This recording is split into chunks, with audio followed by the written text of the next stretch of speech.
Imagine waking up, walking to your front door in your pajamas, throwing it wide open, and just like letting 50 strangers rush into your hallway. Yeah, that sounds like an absolute nightmare. Right, just letting them shout their demands, their opinions, and, their panic right in your face. You'd never do that. Yeah. Not in real life. Never.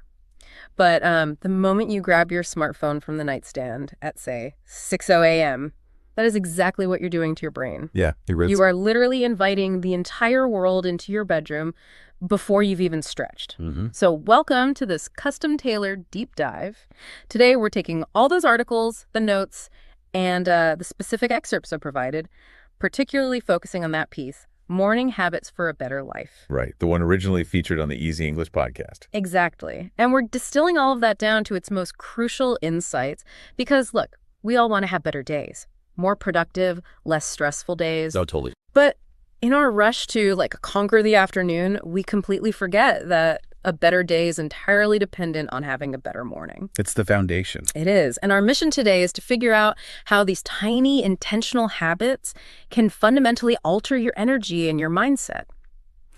So what does this all mean? Yeah. How does a minor shift before you even put your shoes on echo through the next 16 hours of your life? It really requires us to look at the anatomy of human behavior, I think. Starting with the default state most of us are currently stuck in. Right. Because to really understand how to reconstruct your morning, you first have to deconstruct a broken one. Makes sense. And the narrative we're analyzing introduces us to a character named Lena. Her baseline routine is, well, it's incredibly revealing because it just mirrors the modern human condition so perfectly. Oh, completely. Reading through her routine was, honestly, it was like looking in a mirror for a lot of us. Yeah. She wakes up late. She feels exhausted before her feet even hit the floor. And, her immediate instinct before her eyes were even fully adjusted to the light is to reach for the phone. Muscle memory just takes over. The alarm goes off and boom, phone in hand. Exactly. You start scrolling through messages. Then she pivots to social media feeds, and then she's looking at work emails. Which is just a recipe for disaster. It is. And the immediate result isn't just that she wastes a few minutes. She feels rushed. She feels stressed out. Perpetually behind schedule. Yes. Her entire morning becomes chaotic.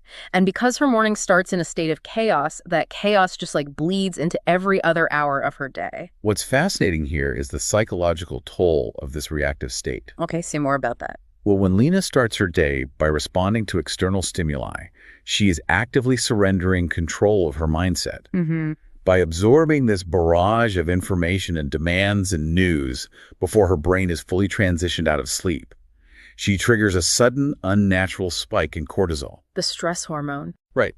She's thrown instantly into defense mode.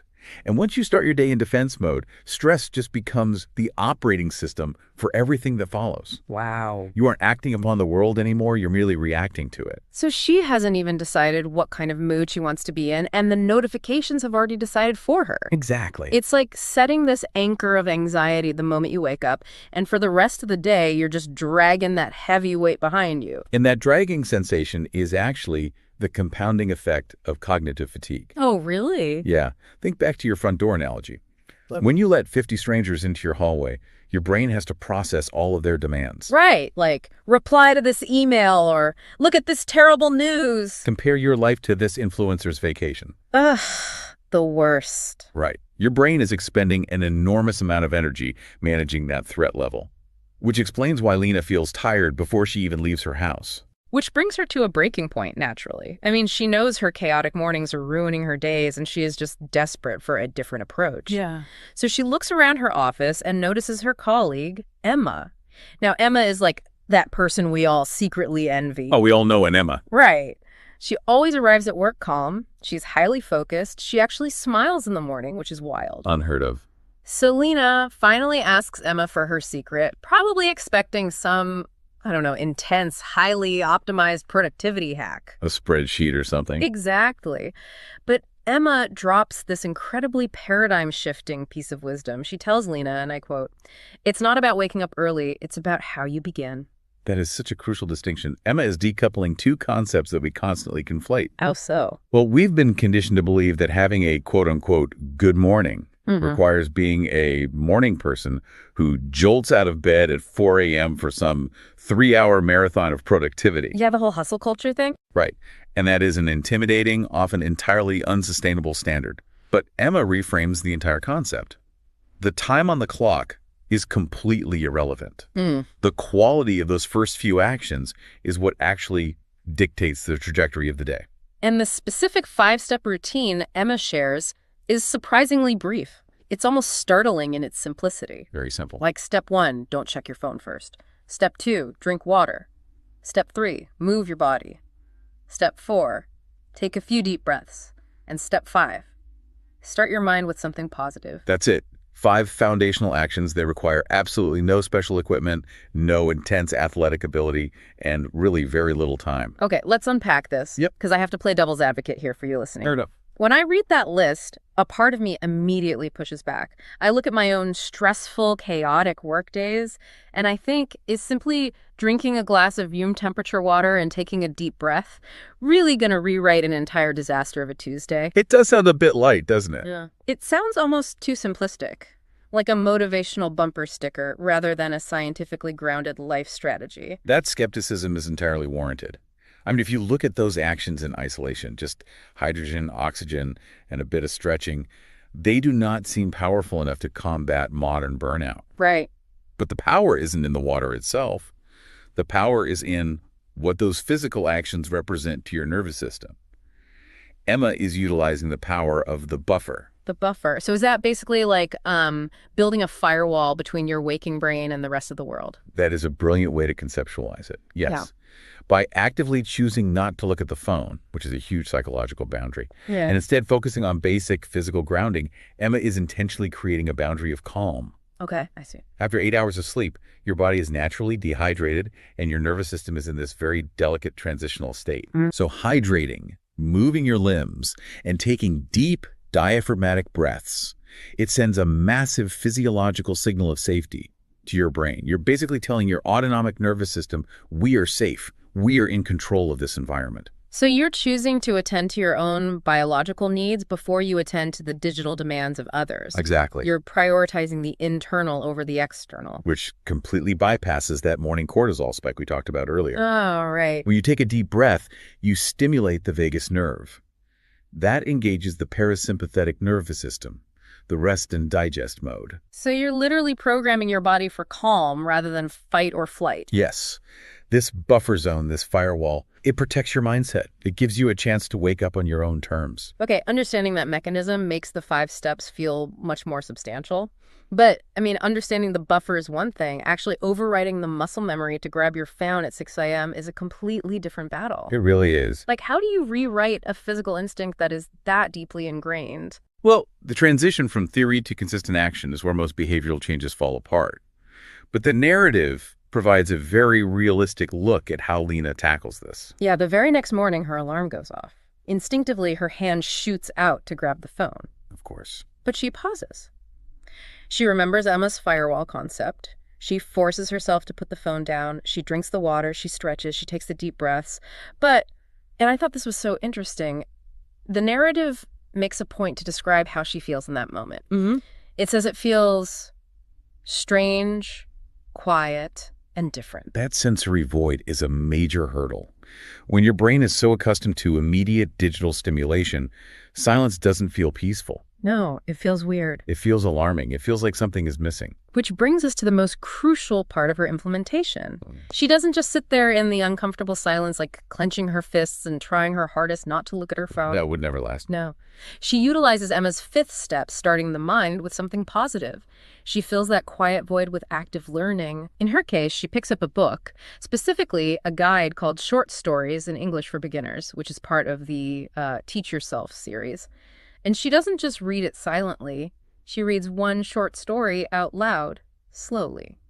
If we connect this to the bigger picture of behavioral psychology, what Lena is doing here carries massive structural weight. Really? Just reading a story? Yes. Yeah. Because you cannot simply delete a bad habit and leave an empty space behind. The brain abhors a vacuum. That makes sense. If you try to just sit there doing nothing, your willpower will eventually deplete and you're going to grab the phone. Replacing a deeply wired habit requires a substitute action. It makes me think about dietary habits. Oh, that's a good comparison. Like if you're trying to cut out junk food, you can't just tell yourself, don't eat cookies, and then just, stare at an empty dinner plate. Right, you'd be miserable. You'll eventually cave because you're fundamentally hungry. You have to put something else on the plate. So Lena isn't just cutting out the junk food, like the empty dopamine hits and the high-stress calories of social media. She is actively feeding her brain a nutritious, calming breakfast. That dietary framing perfectly captures the mechanism at play here. Language learning through simple graded stories is the cognitive equivalent of a highly nutritious meal. I love that. Think about what is actually happening in her brain when she reads a beginner-level story out loud. It requires focus, which gently wakes up her prefrontal cortex. Okay. Because the stories are designed for beginners, the cognitive load is manageable. It engages her without frustrating her. And by reading out loud, she is engaging her visual processing to see the words, her motor cortex to speak them, and her auditory processing to hear them. Wow, so it's a closed-loop system of positive feedback. Exactly. She's completely engaged in a safe, controlled task, which is the exact opposite of the infinite, unpredictable doom scroll of a social media feed. It anchors her attention entirely in the present moment. She's stimulating her mind, but doing so in a way that feels rewarding and constructive. She is taking complete control of the menu she feeds her brain. And once she establishes that control, she starts expanding the menu. She builds on it. Yeah. A few days later, she introduces another resource into her routine. It's a collection called Learn English Through Stories. 16 stories to improve your English grammar and English vocabulary. Right. And the stories are specifically described as simple, positive, and easy to follow. They reinforce that state of calm, focused thinking before the workday even begins. She's proving to herself that she can dictate her morning inputs. And the success of that first habit creates a momentum that just spills over into the next part of her day. The snowball effect is incredible to watch. Like we see her move from the bedroom to the kitchen, and the habit stacking really takes off. During breakfast, she puts on an audio program, Effortless English. Learn to speak English like a native. But she isn't just passively letting the audio play in the background while she, worries about her commute. No, she's active. She practices simple, spoken affirmations along with it. She says out loud, I feel good today. She says, today is a new day. The inclusion of spoken affirmations is another really powerful layering technique. Vocalizing a positive state helps to solidify it as a reality for the brain. But, and I think this is key, the narrative is also very honest about the friction she experiences. Yes. Here's where it gets really interesting. Because the text explicitly notes that feeling good and saying these positive affirmations out loud felt unusual to her at first. Yeah.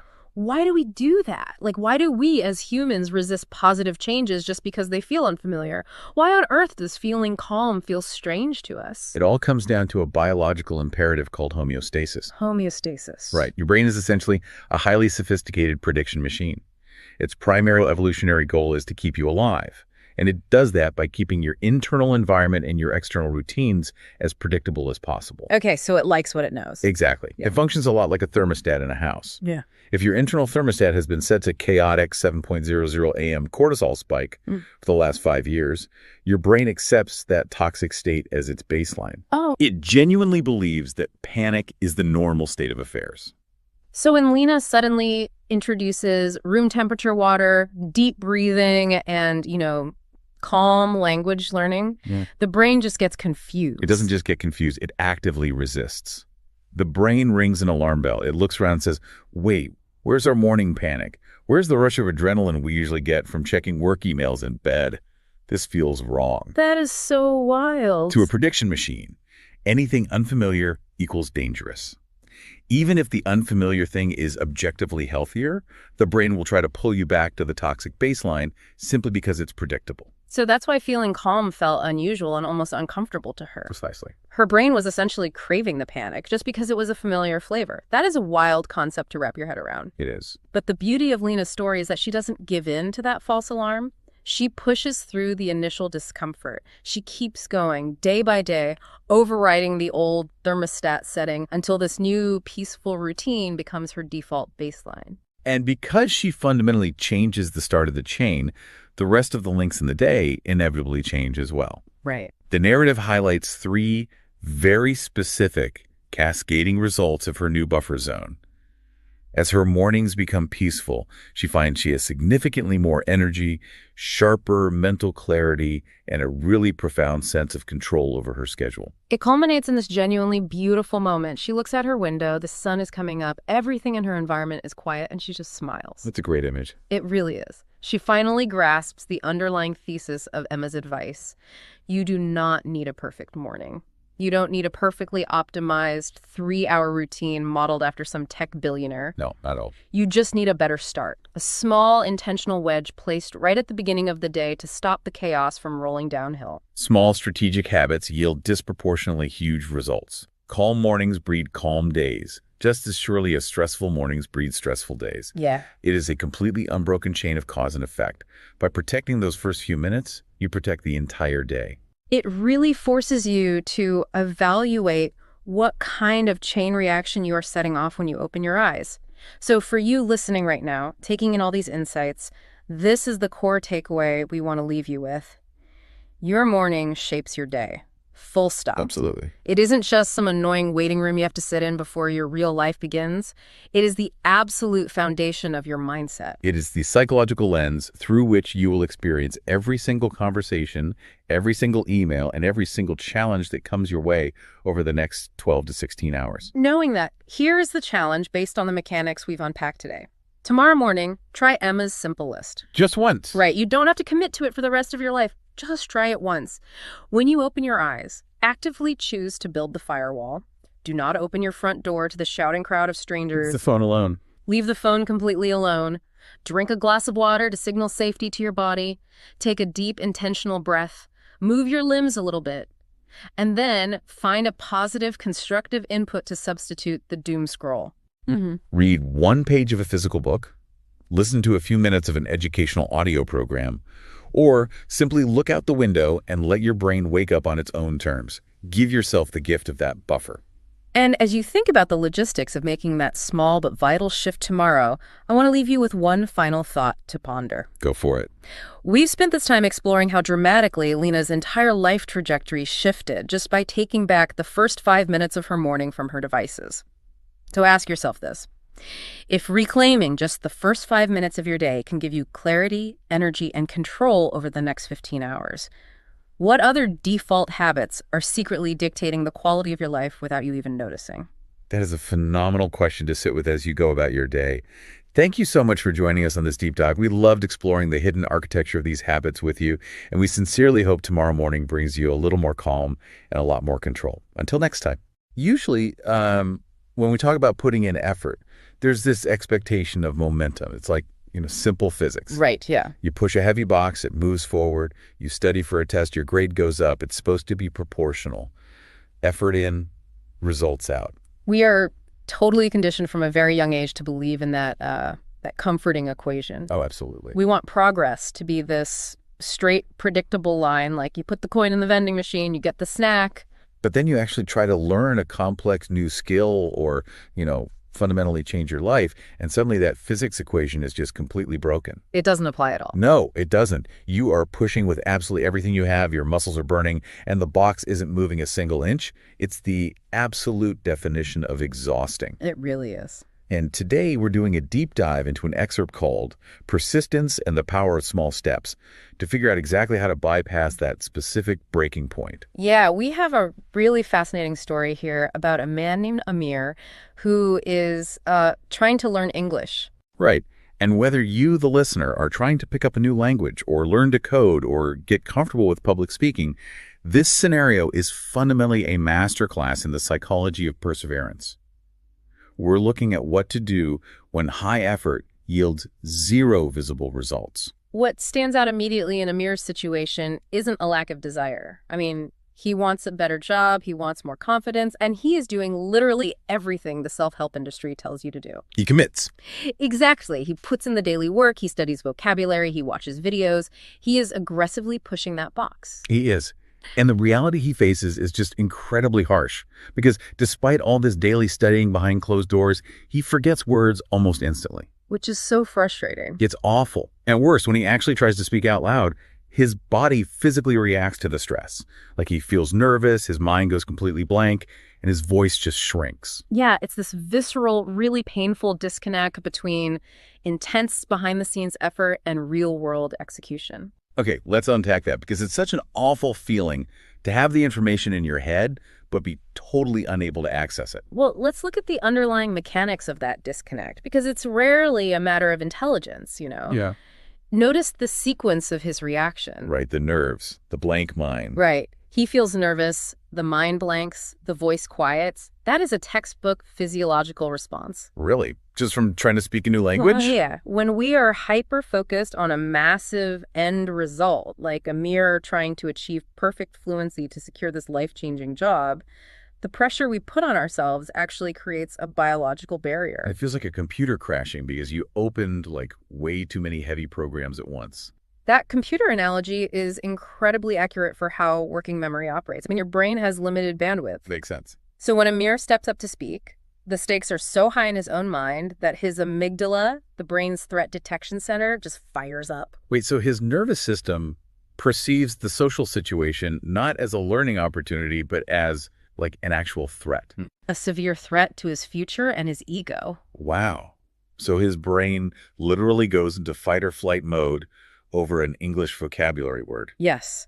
And when that threat response is activated, it hijacks the prefrontal cortex, which is where your working memory lives. Oh, wow. So all those vocabulary words he studied, they're encoded in his long-term memory somewhere, but the stress response completely blocks his ability to retrieve them. Because he's so stressed about being perfect. Exactly. He is demanding immediate perfection from himself, and the psychological weight of that demand shuts the whole cognitive system down. It's like pouring water into a leaky bucket. He's doing everything right every single day, but when he actually needs the words, the bucket is empty. And because no one ever explains the neurology of a cognitive freeze to us, we don't realize it's a bandwidth issue. We internalize it as a personal failure. We just think, maybe I'm not good enough. Right. Amir naturally assumes he just isn't smart enough. That biological shutdown is exhausting, which is what drives him straight into the wall. Which brings us to this breaking point. He sits alone one evening after a long day, deeply disappointed, and for the first time, he actually has the thought, maybe I should stop trying. It's the feeling of total defeat, that moment where the pain of continuing feels heavier than the pain of giving up. Yeah. And it is exactly in that state of exhaustion when his ego is just completely stripped away that he becomes receptive to a completely different paradigm. Which happens the very next day.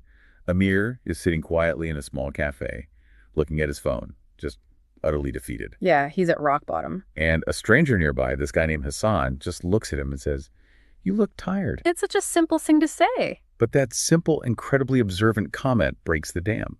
Amir just opens up and shares all of it. His struggles, his frustration, his deep fear of failing. And what is remarkable about Hassan's reaction in this moment is his restraint. He doesn't try to fix it right away. Exactly. He doesn't interrupt. He doesn't offer a language app recommendation or some generic life hack.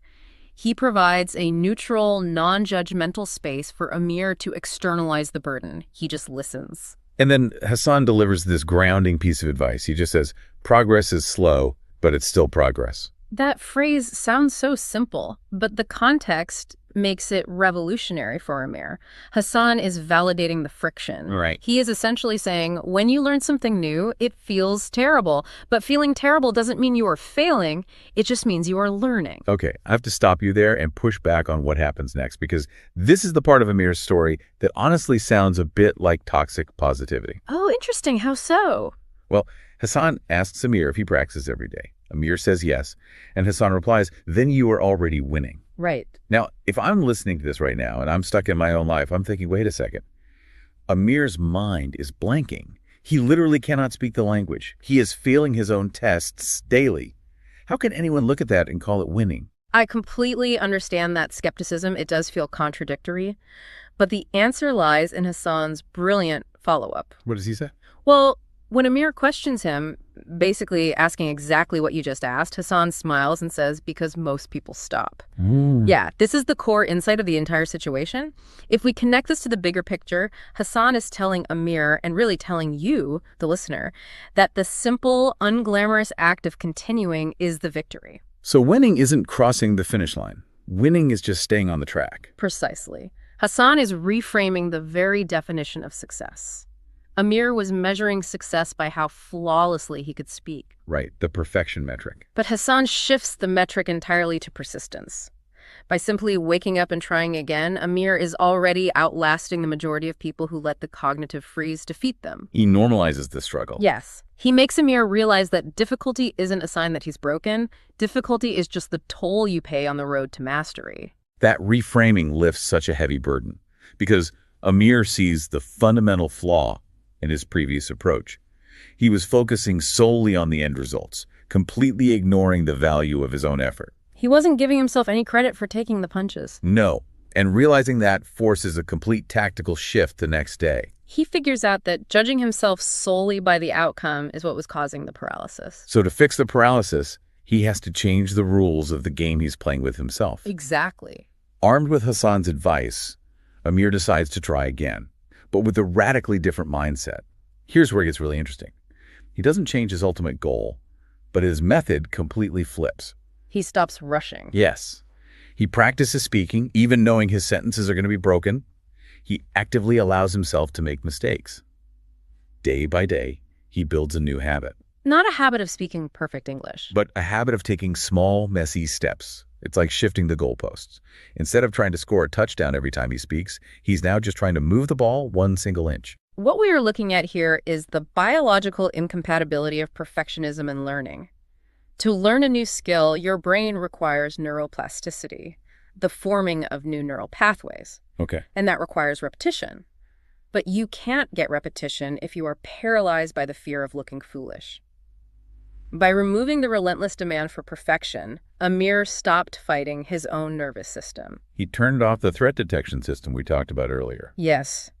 Because he gave himself permission to be messy, the high-stakes threat vanished. His anxiety dropped. And when anxiety drops, working memory expands. Suddenly, his brain had the bandwidth to actually recall the vocabulary he had been studying all along.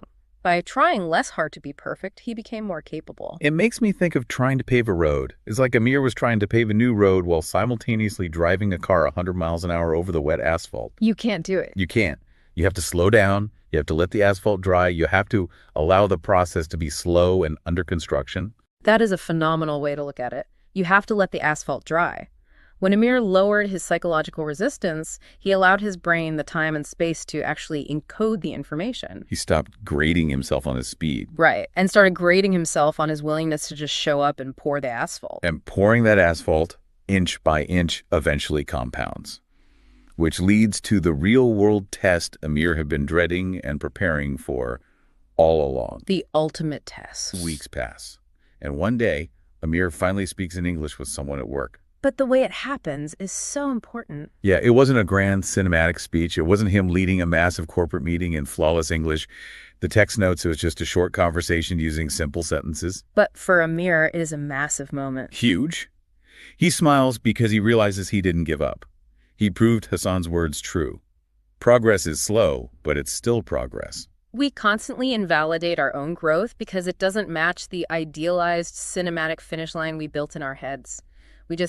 We hate micro victories. We do. We dismiss our own short conversations because we're looking for that massive triumph. But from a neurological standpoint, micro victories are absolutely essential. When Amir has that short, simple conversation, his brain releases dopamine. Oh, interesting. And that dopamine is the chemical fuel required to maintain motivation for the long haul.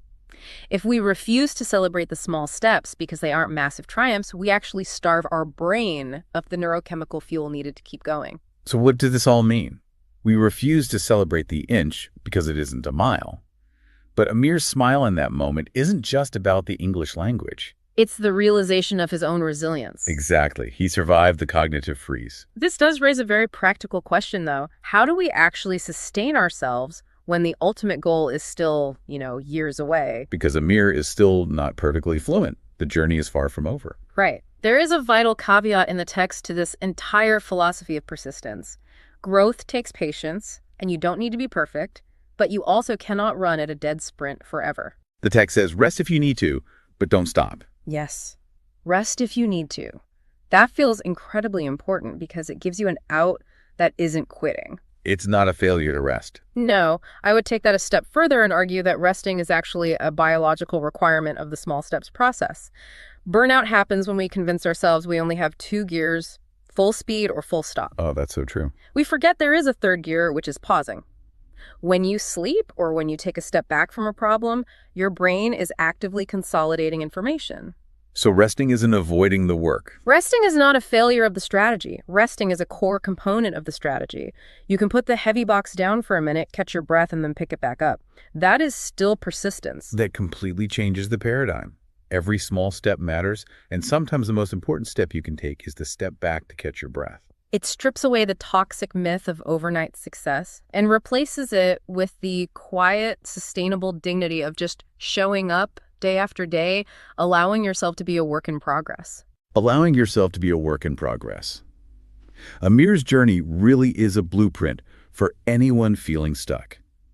It teaches us to separate our effort from immediate visible results. And to embrace the awkwardness. Yes, the deeply frustrating reality of making mistakes, knowing that lowering the stakes actually helps our brains perform better. And most importantly, it reminds us that the only true failure is being one of the most people who simply stop trying. If you're still trying, you're outlasting the friction. So as we wrap up this deep dive, I want to leave you with a final challenge based directly on Amir's breakthrough in that cafe. I love this part. Think about the biggest, most frustrating challenge you're currently facing in your own life right now. The exact thing that's making you feel not good enough, where you're pouring in effort and seeing zero results. The box that won't move. Yes, the heavy box. What would happen if for the next 30 days you completely ignored the final goal? What if you totally detached from the need for visible results and instead only measured your willingness to show up and make imperfect, messy mistakes every single day? Just showing up. What if moving the box just 1 inch, or even just keeping your hands on the box, was enough?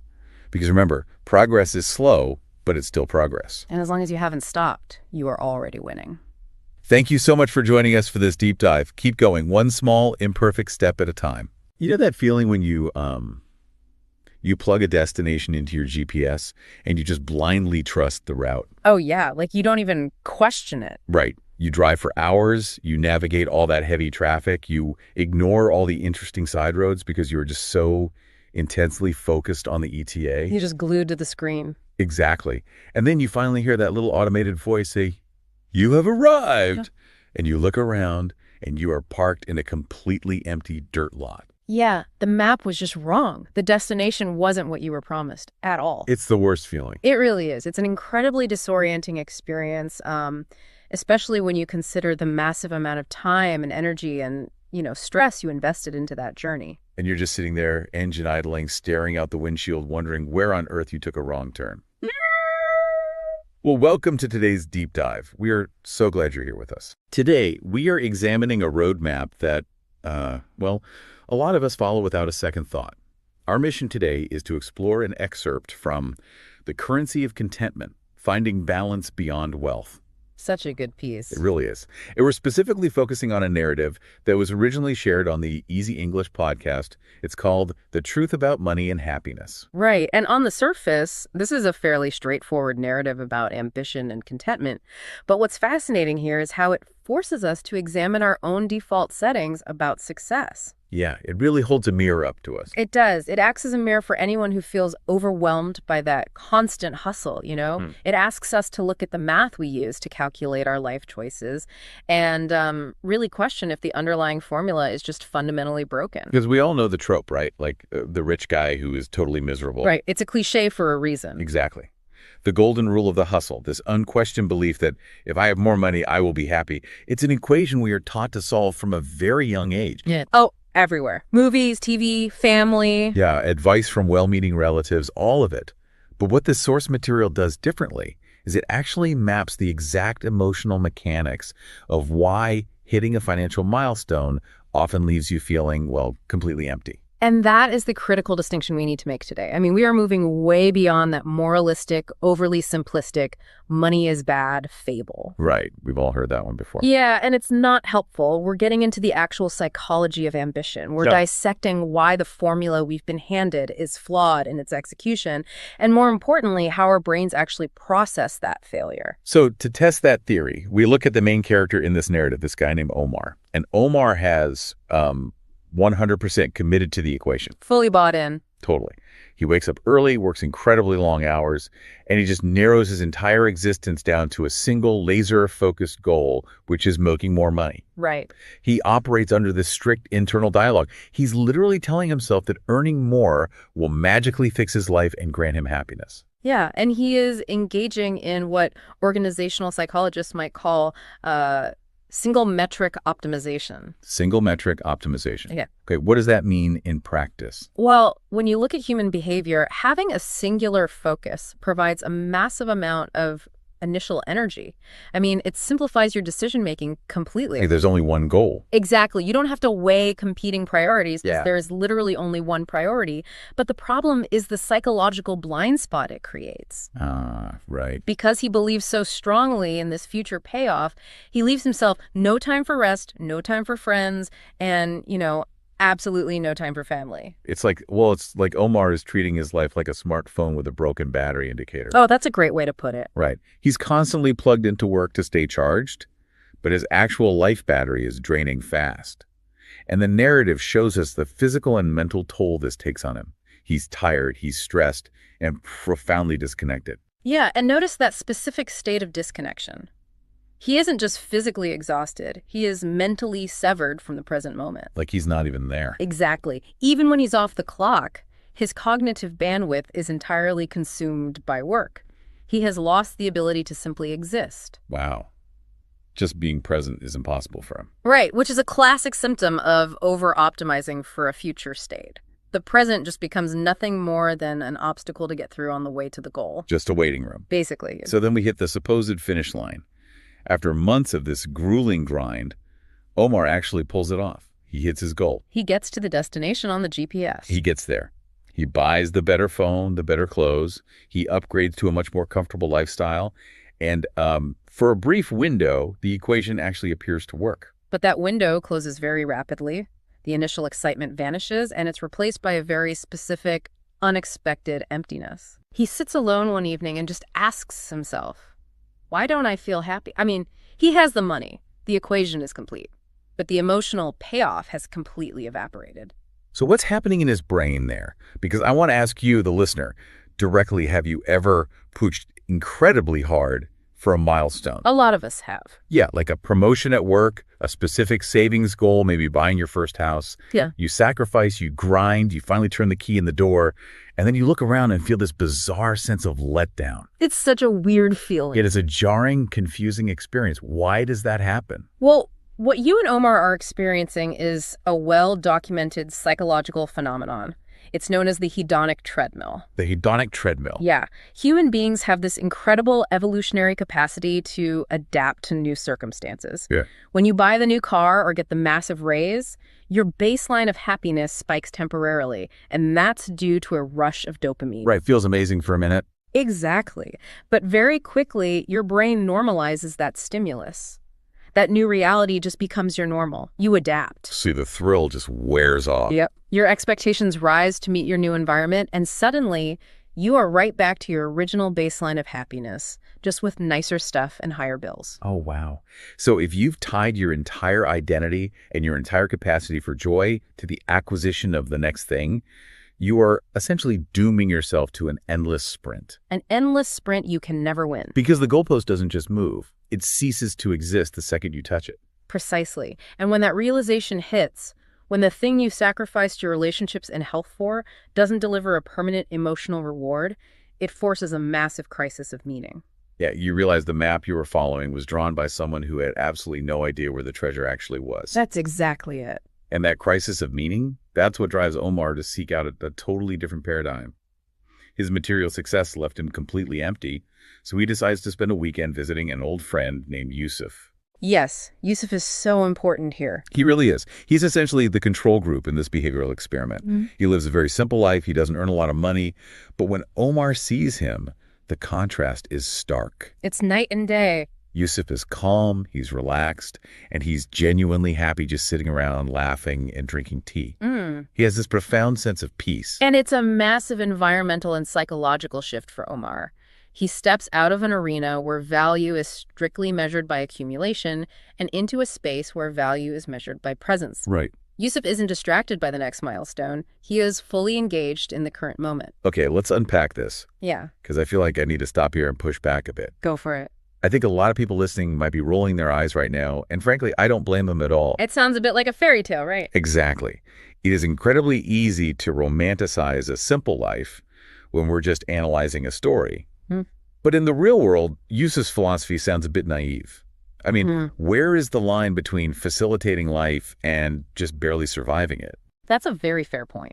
Because if you are staring down a massive unexpected medical bill, or you're drowning in high-interest debt, sitting around drinking tea isn't going to bring you peace. No, it definitely won't. Financial panic makes peace of mind biologically impossible.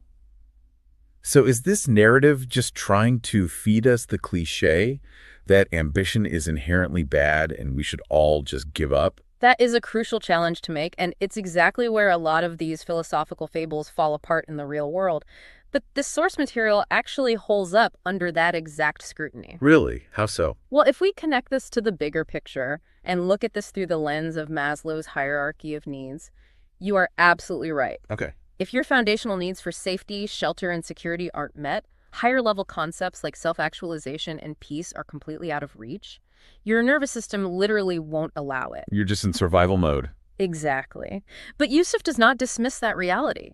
When Omar asks him how he can be so happy, Yusuf doesn't give a speech demonizing wealth. He offers a very measured, precise correction. What does he say? He explicitly says, money can make life easier, but it doesn't create happiness. Money can make life easier. So he is acknowledging the hierarchy of needs. He's validating the fact that paying your bills is a necessary foundation. Yes. He is drawing a firm, undeniable boundary between what facilitates life and what actually creates joy. Right. There's a huge difference there. Huge. Having a comfortable life is objectively easier than struggling to survive. Money is a fantastic tool for removing friction. It solves logistical problems. It buys you out of stressful situations. Exactly. But easier is a condition of your environment. Happiness is a condition of your internal state. Wow. I really like that framing. Money removes the obstacles, but it doesn't automatically plant the garden once the obstacles are gone. That's a perfect analogy. Yeah, like you can have a perfectly clear plot of land, completely free of weeds and rocks, and it will still just be an empty plot of dirt unless you actually know what seeds to plant. And that is the exact mechanism of where Omar went wrong. He spent all his time, all his energy, and all his cognitive bandwidth acquiring the best possible tools to clear the land. But he forgot the seeds. He never actually picked up any seeds. He cleared all the obstacles, looked at the empty dirt, and wondered why there were no flowers. Which begs the question, if money's just clearing the brush, what actually grows the garden? And Yusuf doesn't leave Omar hanging here. No, he doesn't. He gives him the exact seeds to plant. He outlines 4 specific pillars of true wealth. And these pillars are crucial because they take the abstract, often unhelpful concept of happiness and break it down into actionable, measurable categories. Right, taking it from philosophy to practical application. Exactly. Yusuf explains that genuine fulfillment comes from 4 things: people, health, peace of mind, and having a purpose. People, health, peace of mind, purpose. Let's look at the mechanics of why these 4 specific areas matter so much. Yeah, let's break that down. Because when you contrast these pillars with Omar's original strategy, you see the devastating flaw in that single metric optimization we talked about earlier. It goes right back to how we construct our identity and our psychological resilience. Human contentment requires a diversified portfolio of identity. Like financial diversification, but for your well-being. Exactly. If you put 100% of your self-worth into your earning potential, which is what Omar did, then any setback at work, any market fluctuation, any critical feedback from a boss, it completely crushes your entire sense of self. Because your whole identity is tied to that one thing. Right. You have absolutely no emotional buffer. Yusuf, on the other hand, has diversified. If he has a bad day financially, well, he is still a supportive friend, he still has his physical health, he still has a clear sense of purpose. His identity isn't fragile. Precisely. It's robust. That makes perfect sense. Omar completely neglected his people. I mean, he had no time for friends or family, entirely severing his social support network. Cut them all off. Yeah. And he neglected his health and peace of mind by letting chronic stress and physical exhaustion just run rampant. Completely draining his battery. Right. And his purpose had devolved entirely into accumulation for the sake of accumulation. He basically hollowed himself out to fill up his bank account. And biologically speaking, we are social creatures. Our nervous systems regulate through connection with others. That's the people pillar. We need that connection. We do. And our cognitive function relies heavily on the health and peace of mind pillars. You literally cannot think clearly or regulate your emotions if you are sleep deprived and constantly pumping cortisol. Oh, absolutely not. You just burn out. Right. And our psychological endurance requires purpose. When you systematically starve those 4 areas, your brain will interpret that as a threat, regardless of how much money is in your checking account. It doesn't matter how rich you are if your brain thinks you're in danger. Exactly. You will feel empty because, psychologically speaking, you are running on empty. Here's where it gets really interesting, though, because this brings us to the part of the narrative that I actually find the most compelling. Why is that? Because it refuses to take the easy way out. In a lesser story, Omar would have this massive epiphany, dramatically quit his high-paying job, throw his expensive smartphone into a river, and just run off to live in a cabin in the woods with Yusuf. Oh, right. The dramatic Hollywood ending. Exactly. Which would be entirely unrealistic and honestly unhelpful for the vast majority of people reading or listening to this. We live in a society that requires capital. We have to pay bills. Exactly. But that isn't what happens. The resolution here is deeply practical. Omar begins to change, but it is explicitly noted that he continues to work. He still earns money. He doesn't abandon his ambition. No, he calibrates it. That's the key. He calibrates it. He stops letting the pursuit of the facilitator, the money, destroy the actual creators of his happiness. He keeps clearing the land, but he finally starts planting the seeds. Yes. We see him fundamentally shift his daily routine to integrate Yusuf's 4 pillars, restructuring his life around what actually sustains him. We see him spending more time with his family. He actively picks up the phone to call old friends. Right, repairing that social network. Exactly. He starts prioritizing his health. And maybe most importantly, he relearns how to appreciate moments that don't cost anything. The simple things. Yeah, a deep conversation, going for a walk, just experiencing a quiet evening without agonizing over his inbox. By returning to those 4 pillars, he restores the foundation of his well-being. He recognizes that wealth without health or wealth without relationships is essentially poverty in disguise. Poverty in disguise. That's a powerful way to put it. It's the truth. He integrates the mindset of Yusuf into the reality of a modern working life. He discovers that ambition and contentment do not have to be mutually exclusive, provided you keep them in their proper hierarchy. And the result validates the whole experiment. He still has the comfortable life, but now he actually feels the happiness that was missing. The equation is finally balanced. He found the sweet spot. He really did. So I want to challenge you right now as you listen to this. Take a quick audit of your own life this week. This is a great exercise. It is. Pull up your calendar on your phone. Look at where your mental energy is actually going. How much time are you actively dedicating to your 4 pillars? Your people, your health, your peace of mind, your purpose. Real time, not just leftover time. Right, exactly. Now compare that to the time and anxiety you are pouring solely into your career and financial goals. Are you operating like the old Omar, optimizing for a single metric? Or the calibrated Omar, maintaining a diversified portfolio of identity? It can be a very uncomfortable audit to perform, but it is an essential one. Oh, totally. Because it forces a question of intention. Are you passively hoping that financial success will eventually afford you the time to be happy later? Or are you actively building a happy life today? Because later is a myth. Exactly. The hedonic treadmill guarantees that the mythical later never actually arrives. You only ever have the present moment to work with. So what does this all mean? If we zoom out and look at the entire picture, the core takeaway from this deep dive is incredibly pragmatic. Very grounded. Money matters. It objectively makes life easier, and pretending it doesn't is just ignoring reality. But true contentment simply cannot exist without balance. It needs a foundation. Right. It requires deliberate investment in relationships, vigilant protection of your physical and mental health, and a mindful approach to how you actually live your days, not just how you fund them. There is a fantastic parting question posed by the original narrative, and I think it serves as the perfect compass for our listeners moving forward. What is it? It says, ask yourself this: am I only chasing money or also building a happy life? That is the ultimate gut check. Am I only chasing money or also building a happy life? It really puts it into perspective. It does. And I want to leave you with one final provocative thought to mull over today, something that builds on Yusuf's wisdom. Okay. We established that money's primary function is just to make life easier. It removes friction. It solves logistical problems. Right.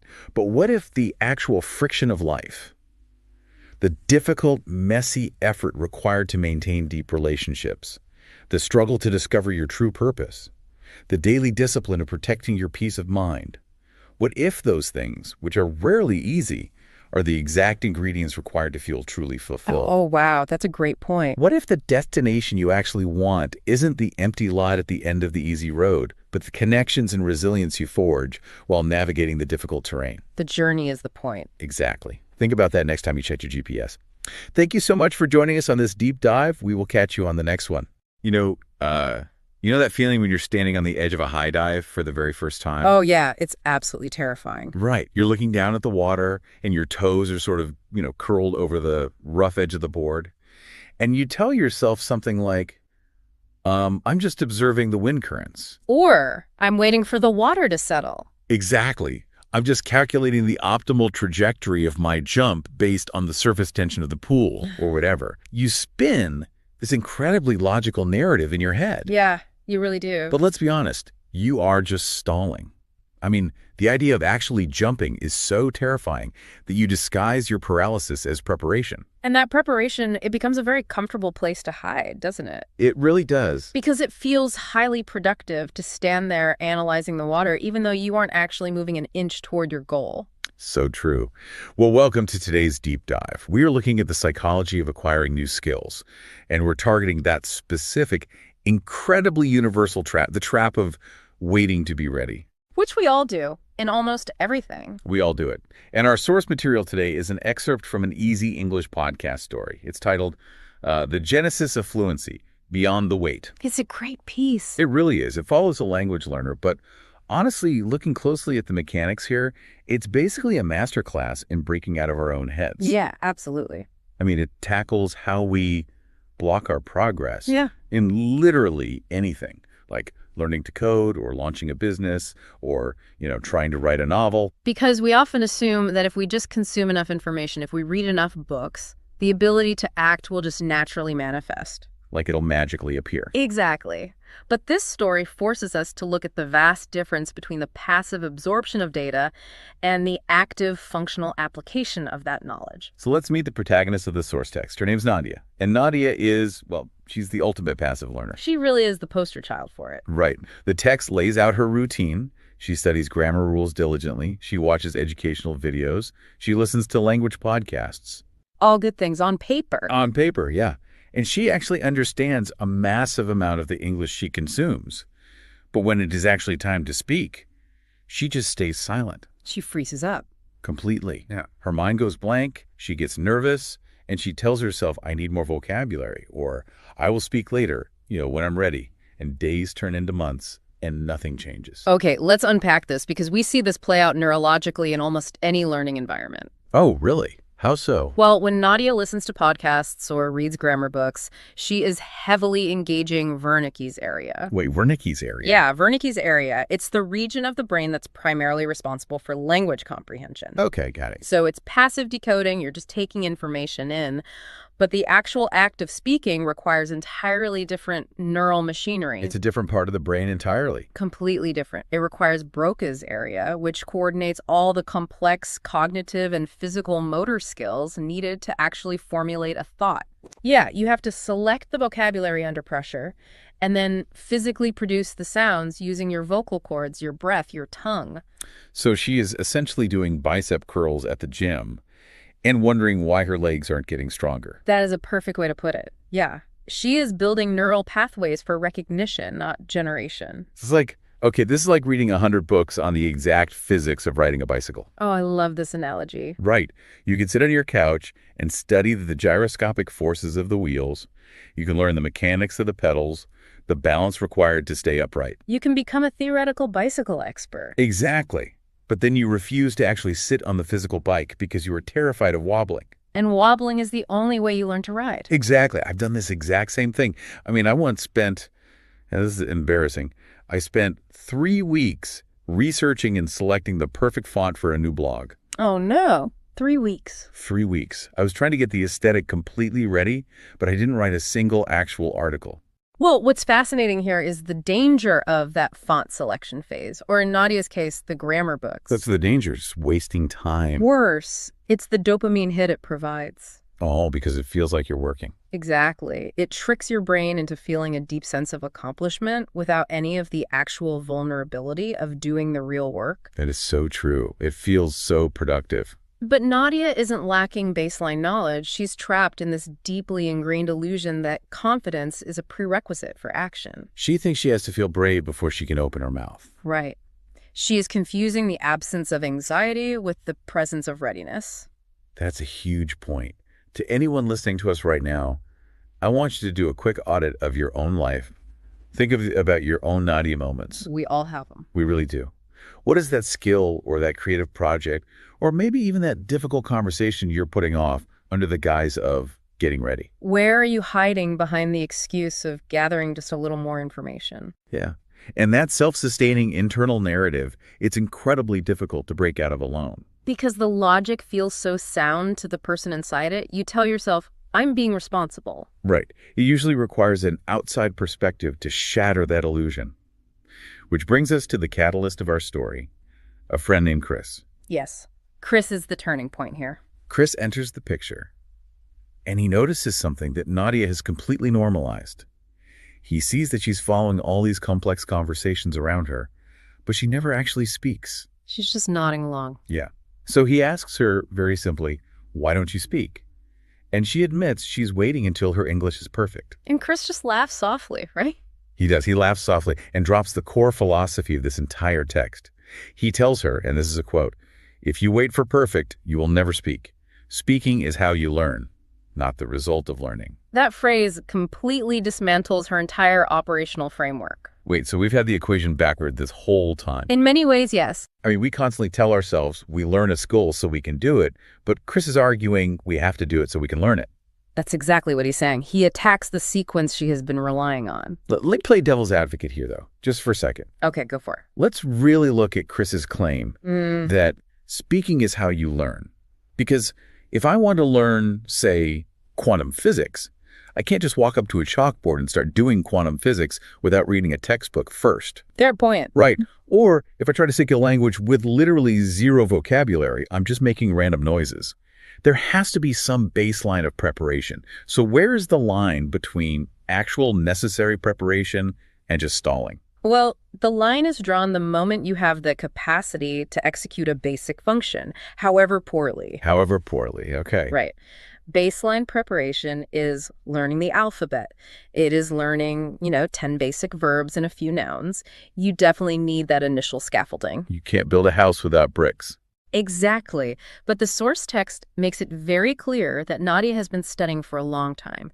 She has far surpassed baseline preparation. Oh, she's got plenty of bricks. Tons of them. Stalling is memorizing your 500th vocabulary word because you are terrified of mispronouncing the first 10 you learned. Ah, I see. So the stalling happens when the preparation is no longer about acquiring basic utility, but about building a shield. A shield against potential embarrassment. Yes. Wow. Look at how traditional education models condition us to treat learning. We are taught entirely sequentially. Right, like read the chapter, take the test. Exactly. Study the textbook, sit quietly in the lecture hall, and then as the grand finale, perform the skill flawlessly on the final exam. And if you don't, you get punished. Right. Anything less than 100% is marked in red ink.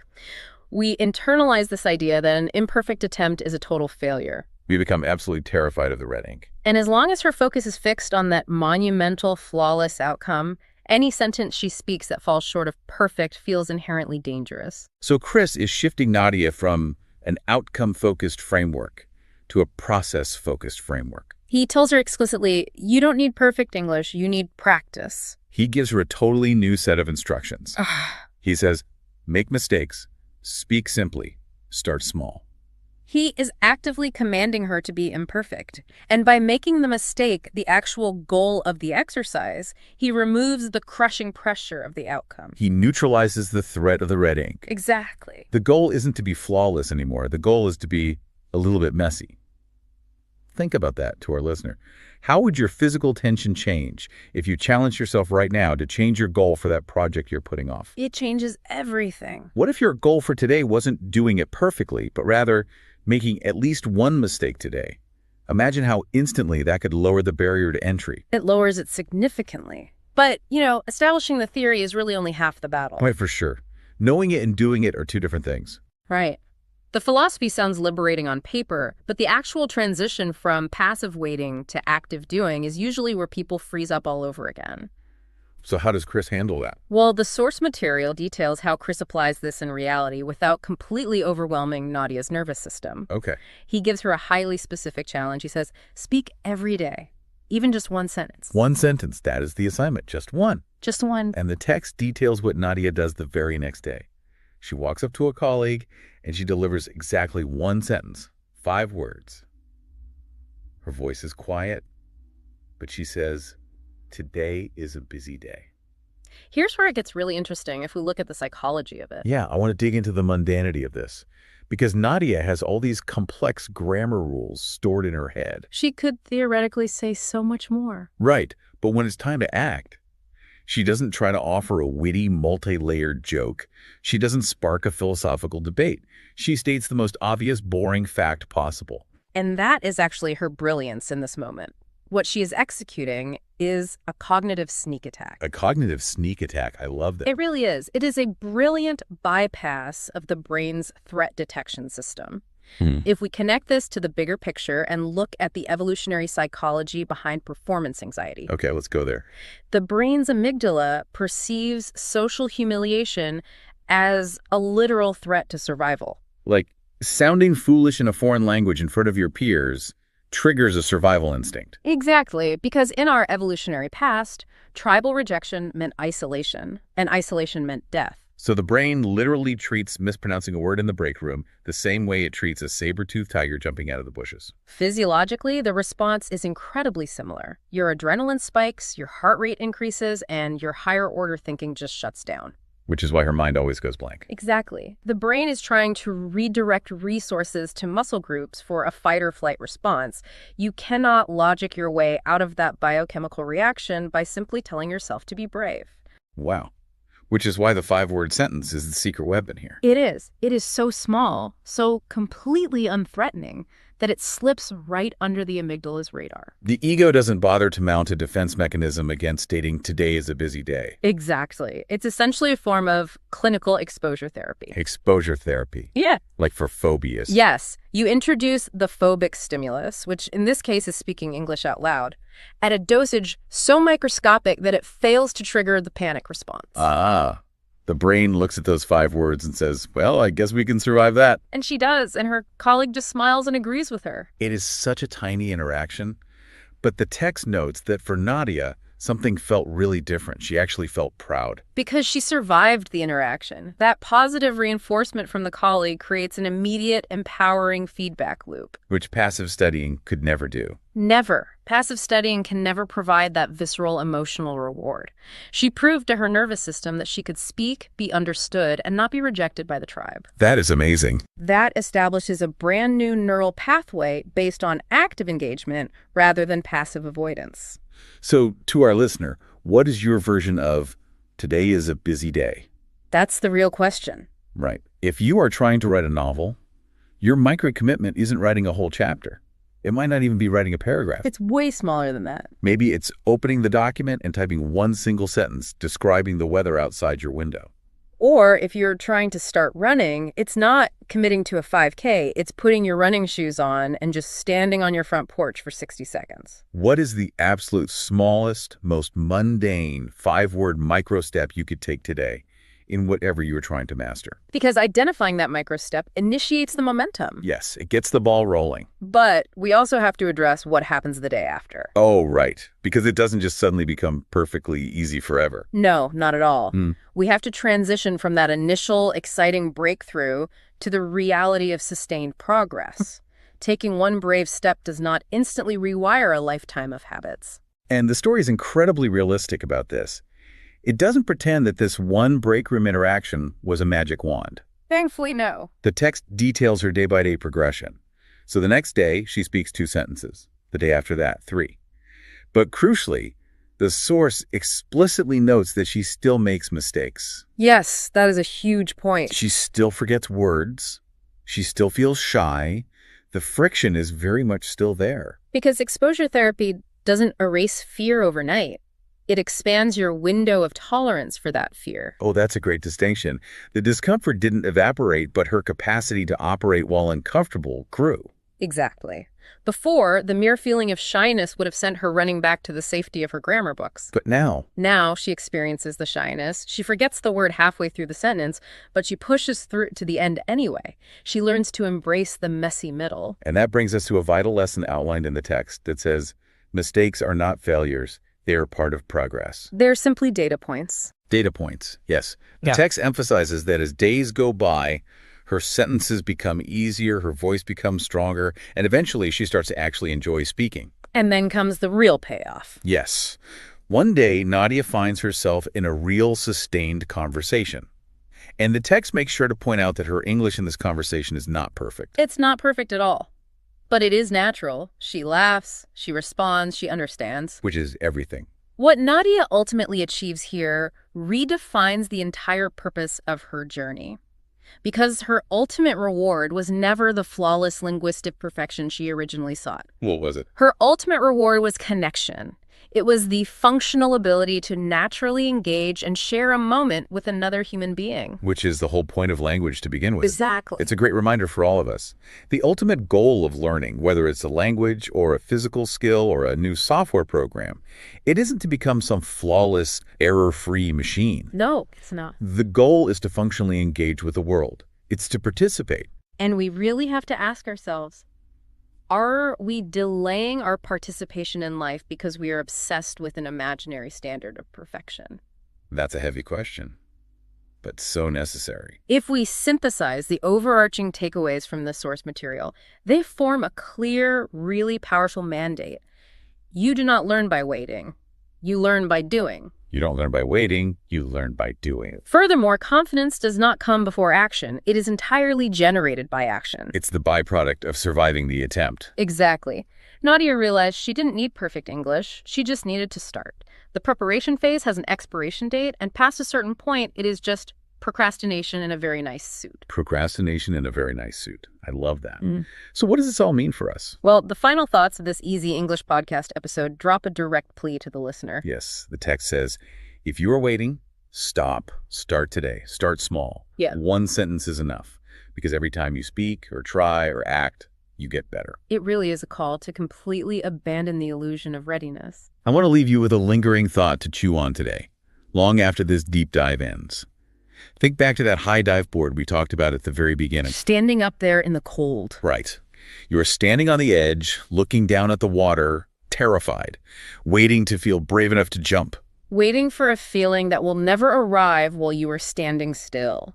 If confidence is strictly the result of taking action, and never ever the prerequisite, what entirely new world would open up for you if you fully accepted that you will never feel ready for the things that matter most? It changes everything. Start small, make a mistake today. We'll see you next time. We usually treat our brains like a smartphone that just needs a quick software update, you know? Right, like a patch you can just download. Exactly. You decide you're going to radically change your life or kick a stubborn habit. So you plug it in, hit download on some new productivity system, and you just expect this shiny, flawless operating system to install itself overnight. which is incredibly optimistic. Yeah, it never works. But you assume you're going to wake up the next morning magically immune to distractions, completely focused, and, never making an unhealthy choice ever again. Yeah, complete overnight transformation. Right.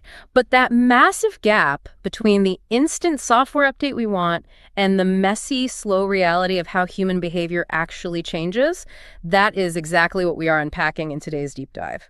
So welcome in, everyone. Glad to be here for this one.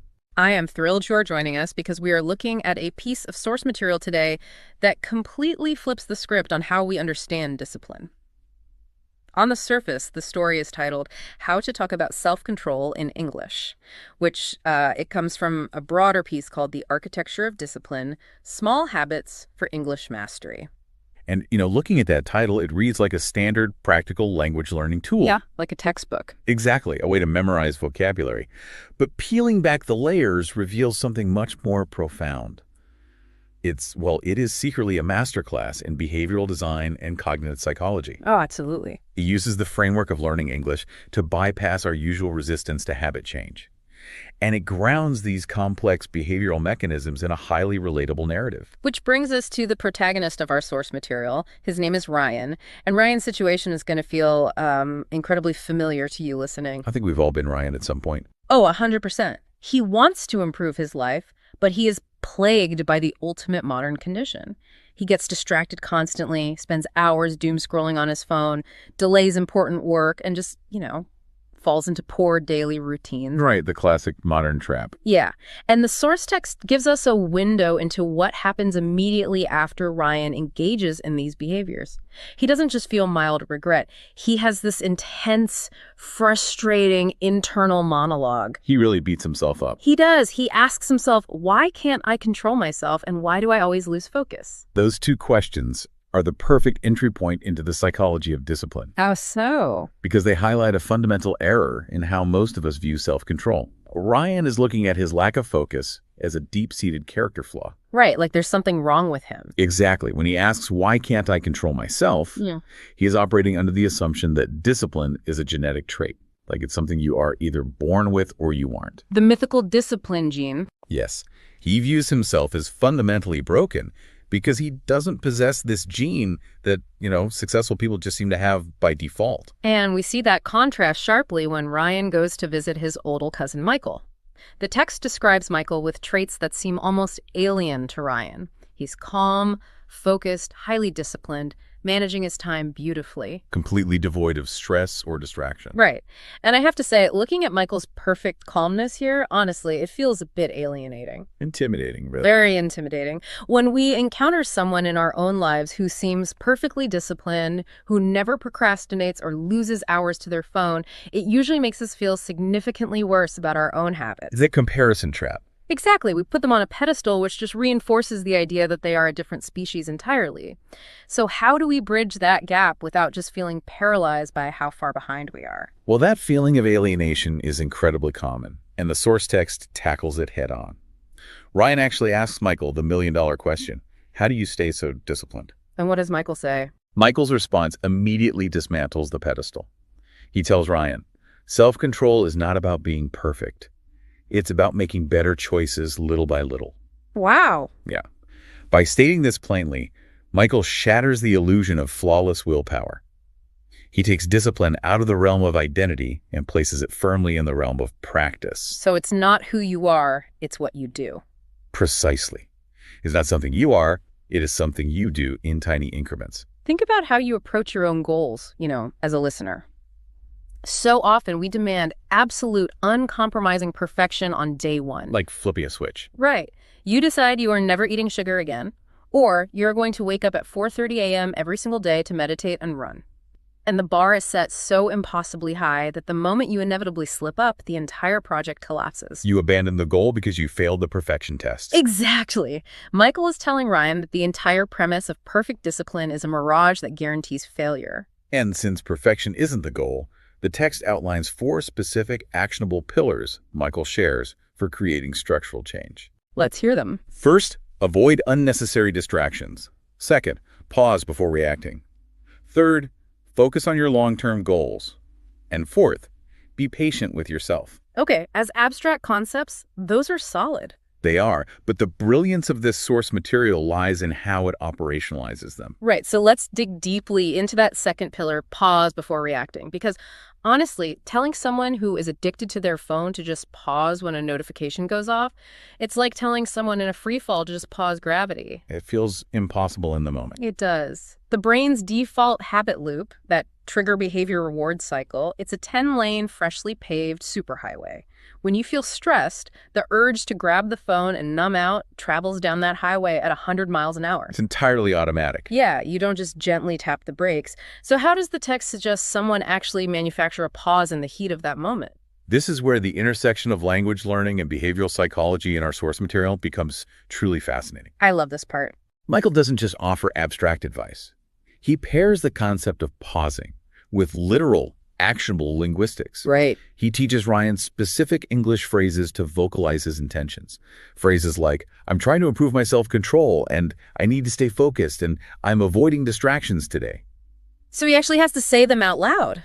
Yes, the text emphasizes that Ryan repeats these sentences slowly when he feels the urge to give in to his bad habits. So the act of vocalizing the thought in a non-native language, that is acting as a physical speed bump on that neural superhighway. It is a profound cognitive intervention. Yeah. In behavioral psychology, we often refer to Daniel Kahneman's model of System 1 and System 2 thinking. Right, from thinking fast and slow. Exactly. System 1 is fast, automatic, emotional, and subconscious. That is the autopilot grabbing the phone. Okay. System 2 is slow, deliberate, conscious, and analytical. When you feel the urge to react, your limbic system, System 1, is driving. So how does the English come in? Well, by forcing yourself to articulate a boundary out loud in a language you are actively trying to master. You forcefully recruit the prefrontal cortex. You engage System 2. Oh, wow. Because it takes effort. Exactly. The cognitive load required to translate your intention into English and speak it aloud demands so much mental bandwidth that it physically interrupts the automatic habit loop. The language itself becomes the brake pedal. That makes perfect sense neurologically. You are deliberately introducing friction. Yes, very specific friction. The effort it takes to recall the vocabulary and form the grammar starves the automatic impulse of the energy it needs to execute. It manufactures the space, that critical 1 or 2 seconds needed to make a conscious choice rather than an automatic reaction. It shifts the brain completely out of autopilot. And once Ryan has successfully manufactured that pause, he executes a major behavioral pivot that evening. Right, instead of just sitting there. Exactly. The text notes that instead of falling into his usual trap of spending hours scrolling, Ryan makes a vital substitution. He opens a book. And the substitution aspect is so important to highlight. He doesn't just sit on his hands and try to white-knuckle his way through resisting the phone. Which usually backfires. Always backfires. He actively replaces the behavior with something else. And the source is very specific about the materials he uses. It is. He starts with a book called Short Stories in English for Beginners, the Teach Yourself series. He commits to reading just one short story every evening, and the text points out that these stories are simple, relaxing, and easy to understand. Lowering the barrier to entry is critical here. Right, because if it was too hard... If he had chosen an incredibly dense, complex novel, the cognitive friction would be too high. His brain would immediately seek the easy dopamine of his smartphone. So by choosing simple stories, the friction is manageable. Exactly. But more importantly, we need to look at the mechanics of reading versus scrolling. Let's unpack that mechanical difference here. Yeah. Because reading a physical book, especially one in a language you are studying, it forces the mind to engage in a sustained, linear way. It's an entirely different cognitive process. Right. It's the exact opposite of the fragmented, rapid-fire environment of a smartphone screen. A smartphone trains your brain to expect a variable reward, a new hit of dopamine every few seconds. Swipe, dopamine. Precisely. It fragments your attention span. Reading a narrative, on the other hand, trains your brain to delay gratification. Because you have to wait for the end of the chapter. You have to follow a thread, hold information in your working memory, and wait for the payoff. So by choosing to read a book in English, Ryan is simultaneously retraining his attention span while starving the rapid-fire dopamine receptors that feed his phone addiction. That is so clever. Then, a few days later, having built a tiny bit of momentum, he upgrades his reading material to a book called Learn English Through Stories. 16 stories to improve your English grammar and English vocabulary. A natural progression. Yeah, but the brilliant part is that this specific book teaches him vocabulary about habits, routines, and discipline. The medium itself reinforces the message. It's very It really is. He is using a disciplined activity, reading a foreign language, to absorb information about how to be disciplined. It is a closed loop of positive reinforcement. And notice how the structure of his environment is doing the heavy lifting. He isn't relying on raw willpower. He is redesigning his inputs. Which changes his outputs. Exactly. The timeline of the story then moves forward, showing Ryan adding morning walks to his routine while listening to an audio program called Effortless English. Learn to speak English like a native. Right. And the text explicitly notes what Ryan does during these walks. As he walks, he repeats positive phrases out loud. I can stay focused. I'm building better habits one step at a time. It's spoken out loud, yeah. Now, I look at this detail repeating mantras to yourself while walking down the street, and it feels, I don't know, very cliche. It feels like a cheesy self-help poster from the 1990s. A lot of people feel that way. Does vocalizing positive affirmations actually move the needle mechanically, or is this just feel-good fluff? I get the skepticism. It sounds incredibly trite on the surface. But the underlying neuroscience, specifically around cognitive scripting and neuroplasticity, validates this practice entirely. Oh, really? Yeah. Remember Hebbian theory? Neurons that fire together wire together. Right. Basic neuroscience. The brain is fundamentally a predictive machine. It relies on pre-existing scripts to determine how to react to stress or temptation. Ryan's old internal script, as we saw at the beginning of the text, was, why can't I control myself? I always lose focus. Very negative. Extremely negative. That script reinforced an identity of failure. Every time he faced a challenge, his brain predicted failure based on that exact script. So by literally speaking these new phrases into existence during his walks, he is preloading a new behavioral script. Exactly. When the temptation to scroll on his phone hits later in the day, his brain doesn't have to default to the old muddy rut of I have no self-control. It has a newly paved road available. I am building better habits. He is rehearsing the identity of a disciplined person. Language profoundly shapes our cognitive frameworks. And doing it in English adds that extra layer. Yes, by articulating these concepts in English, he is building a parallel neural architecture. The language acquisition isn't just a byproduct of his discipline. It is the scaffolding supporting his new identity. He is writing the code for his new reactions before the stress test even occurs. You know, what makes this source material so compelling is that it doesn't suddenly cut to a montage where Ryan is flawless forever. No, it's very realistic. It refuses to sugarcoat the process. The text plainly states that at first, self-control still feels difficult for Ryan. He gets distracted again. He wastes time. The old software doesn't just magically disappear overnight. Right, the 10-lane highway of his old habits is still there. Relapse is an unavoidable reality of behavioral change. Just it happens.